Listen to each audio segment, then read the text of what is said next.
What's going on, Thunder fans? Welcome back to the Bring the Thunder podcast. We're going to do a little game preview today. OKC going into Charlotte facing a familiar foe, I guess I'll call him, or friend. Tre Mann. Obviously, every OKC fan in the world loves Tre Mann. The team still loves him. They hang out with him while they see each other. They're always taking the post-game pictures. So we'll see what Tre Mann has to say to his old team today. But just getting into it, Charlotte's coming off a loss to Milwaukee last night and a few losses back-to-back, while OKC is coming off a huge back-to-back victory over the Golden State Warriors and the Los Angeles Lakers in blowout fashion. So obviously tonight should be smooth sailing, but let's just break it down a little bit. Satvir, the expected lineups tonight are looking like a return of Lou Dort for OKC. Right now expected is Shai, Kaysen, Lou, and then obviously Chet is probable and Isaiah Hartenstein. And then on the Charlotte side of the ball, we're looking at an interesting lineup here with Colin Sexton starting at point guard, Zion James at the 2, Con Knipple, rookie standout at the small forward, Miles Bridges, and Kalkbrenner at the 5, who's been also pretty solid for them. I guess, do you have any thoughts before we get into our overrated, underrated segment? I guess my main thought would be just I'm happy to see Lou Dort kind of come back for us.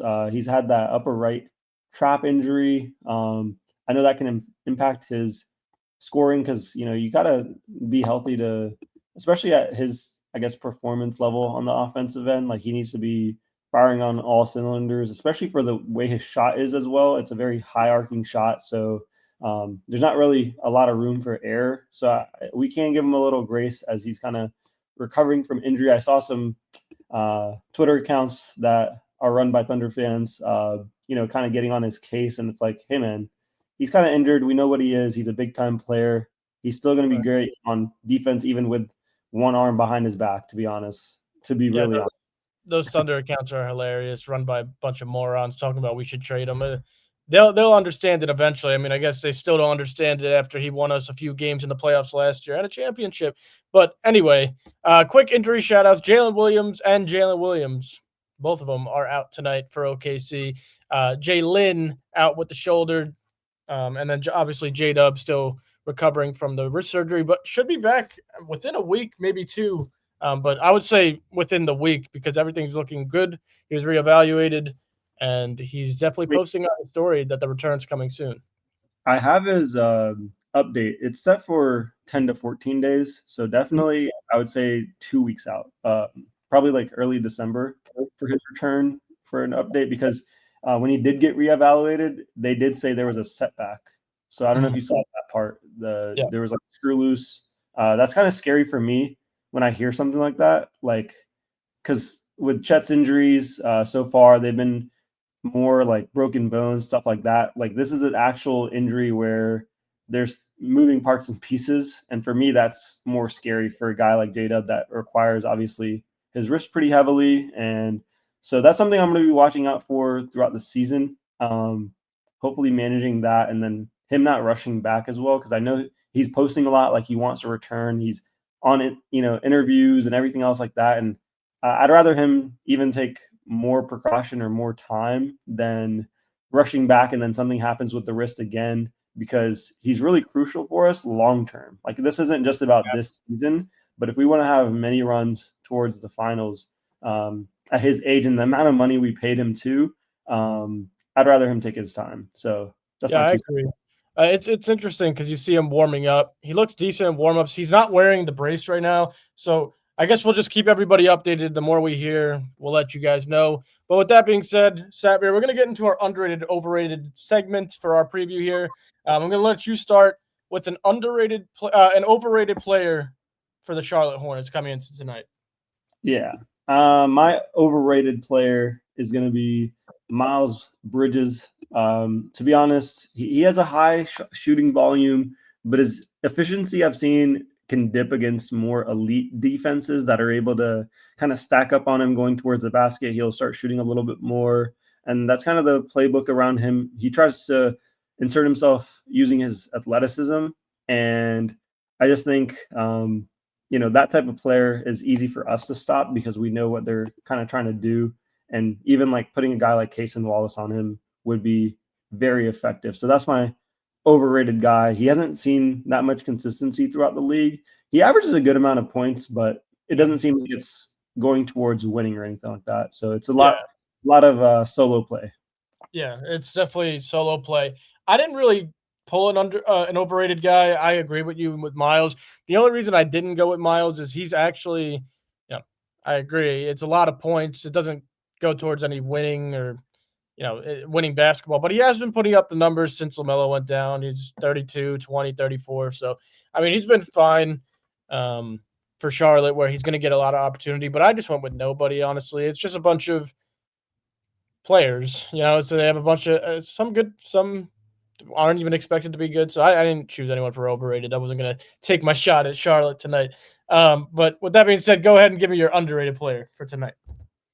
Yeah, for underrated, I think we already mentioned his name before, but I like their center, Ryan Kalkbrenner. He's been super impressive every time I watch the Hornets. The other guy, they also have Diabate. I used to have that guy for my fantasy NBA basketball, and bro gets 10 rebounds per game, which is honestly huge because if he gets any amount of points, he's great from a fantasy perspective. But even from an NBA perspective, if you can have a backup center that comes in on very limited minutes and gets a bunch of rebounds, that's extra possessions for your team. And so I value guys like that. So kind of their duo, but mainly Kalkbrenner has been kind of the more offensive force, and I think he's going to be pretty solid against us tonight. And I'm hoping Chet can get a couple blocks on him, and I'm sure he'll get a couple blocks back. So yeah, Kalkbrenner's a good pull. He's averaging 10 and 7 this year. I was going to go with him, but I actually think the best player on the Charlotte Hornets this season has been their rookie Con Knipple. I think he's been really good for them. Even last night, he hit a big three to force overtime in Milwaukee, his hometown, which is pretty sweet for him.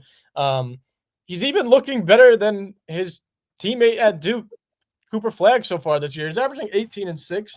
Obviously, two different players and two different teams, but he's coming off a 32-point game last night in his hometown. He's been pretty consistent. He's had a couple 30-point games so far this year. I think he's the best player on that team moving forward, even over LaMelo. So I'm going with Con. I think he's a nice player for them, and he maybe has a bright future in Charlotte. Hopefully he can turn things around over there. Moving along, we'll go into our X Factor for tonight's game.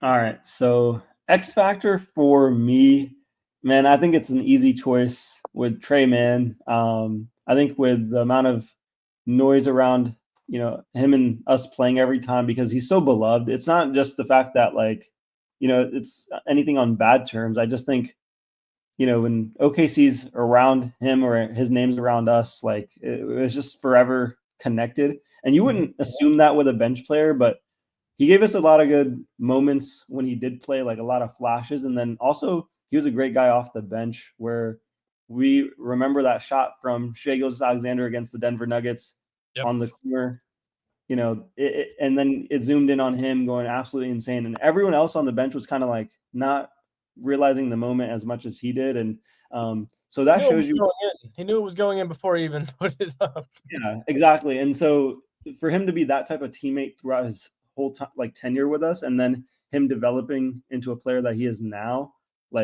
he's got crazy hops with that dunk that he had against the Bucks, where he immediately had Giannis check in. Giannis saw the dunk and immediately walked in and was like, yeah, I got to shut this down. And he has that ability, and then he can make shots. He has that AI type of play style. He's just got a lot of flash to him, but he's just a lot of fun to play against. And so he's my X Factor, man. Easy. Yeah. I love the X Factor of Tre Mann. We'll always love Tre Mann and root for him. For me, I wrote in our chat, Miles Bridges, I guess, which is funny enough. I mean, like I said, he was putting up the points, hasn't turned into wins. I guess that's the X Factor. I already mentioned Con being underrated, so that's the best I could give to you, Charlotte. I'm sorry. And then last part of the segment here, we'll go to our favorite, which I think both of us have. Tre Mann, I'm just guessing here. Yeah, no, most definitely. I like Tre Mann. Another guy that I liked coming out of the draft that I would like to see some minutes for is Tijan Salon. He's just another, I guess, underrated name. He's just sitting there, and they have a lot of injuries. So I'd love to see him just get some minutes and get some opportunities. He's similar to a guy like Oos, getting some playing time. I think he's also French, if I'm not mistaken. So I would like some French prospects. So yeah. There we go. Yeah, and obviously I went with Tre Mann. Already raved about him. If I had to throw another one, I actually do like Con Knipple. Like I actually like him as a player, and I think I caught myself like rooting for him a few times this year, and I have no affiliation with Charlotte at all, and no affiliation with the Duke Blue Devils either. So I guess I just like his game, but that's all I got for you, Charlotte. We're going to move into some betting lines right now.